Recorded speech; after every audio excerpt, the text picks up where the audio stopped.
Assalamualaikum warahmatullahi wabarakatuh. Perkenalkan, nama saya Alisa, NIM 16325020. Jadi saya di sini ingin mempresentasikan hasil makalah saya yang telah saya jadikan PPT seperti tugas yang Bapak berikan. Jadi materi yang kita pelajari hari ini adalah jenis-jenis pemrosesan data. Jenis-jenis pemrosesan data memahami karakteristik data numerik teks dan multimedia. Ada angka, struktur, analisis, statistik, dan basis data. Ada juga integrasi penggunaan teknologi dan aplikasi praktis. Teks tidak terstruktur, NLP, analisis semantik, dan representasi.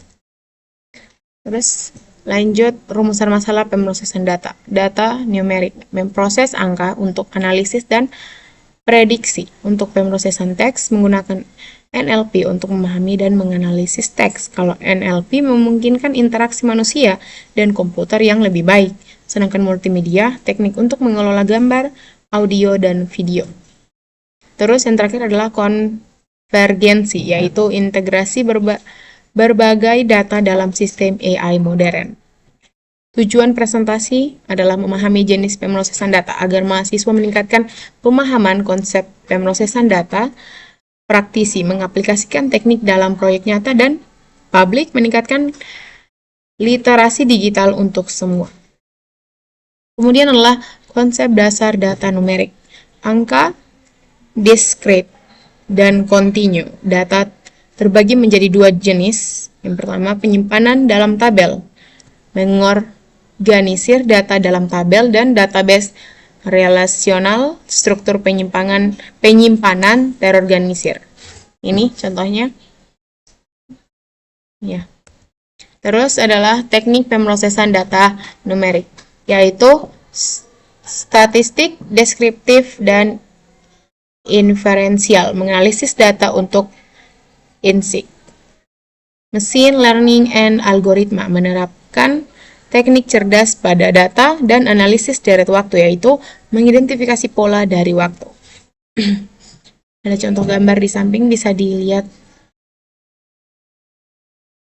Data analysis process. Terus adalah aplikasi data numerik di berbagai sektor, yaitu sektor keuangan, analisis risiko, dan deteksi penipuan melalui data. Kalau untuk kesehatan, menggunakan data untuk memprediksi penyebaran penyakit. Sedangkan manufaktur untuk menerapkan data untuk perawatan prediktif dan efisiensi. Terus ada konsep dasar pemrosesan data. Teks, memahami data tidak terstruktur, dan NLP. Data teks adalah data tidak terstruktur yang memerlukan pemrosesan menggunakan natural language processing, yaitu atau disingkat NLP, untuk mengubahnya menjadi format yang dapat dipahami oleh komputer. Terus teknik NLP utama yaitu tokenisasi dan normalisasi, memecah teks menjadi bagian, stemming dan lemmatization, yaitu mengurangi kata ke bentuk dasar, dan representasi teks efisien menggunakan BOW dan TF-IDF. Terus aplikasi dalam berbagai bidang. Dalam bidang analisis,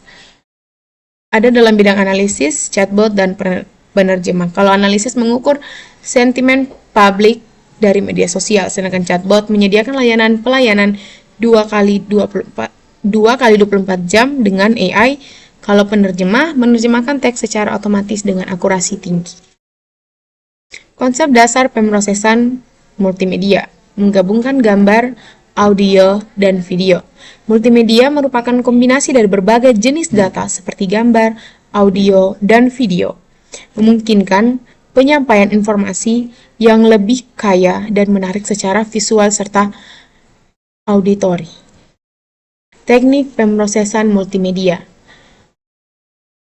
ada 3. Yang pertama, pengelolaan gambar, CNN, deteksi objek, dan segmentasi. Yang kedua, pengolahan audio, yaitu Fourier transform, yaitu pengenalan suara otomatis. Dan yang ketiga adalah pengolahan video optical flow, pelacakan dan ringkasan video. Ada aplikasi multimedia dalam berbagai bidang. Ada bidang keamanan, bidang otomotif, dan bidang kesehatan. Bidang keamanan biasanya itu CCTV, teknologi enhances public safety and surveillance. Terus ada otomatis, yaitu autonomous vehicle use multimedia for navigation and safety. Dan yang terakhir adalah kesehatan, multimedia IDs and diagnosis and medical image analysis. Maaf Pak kalau bahasa Inggrisnya salah Pak.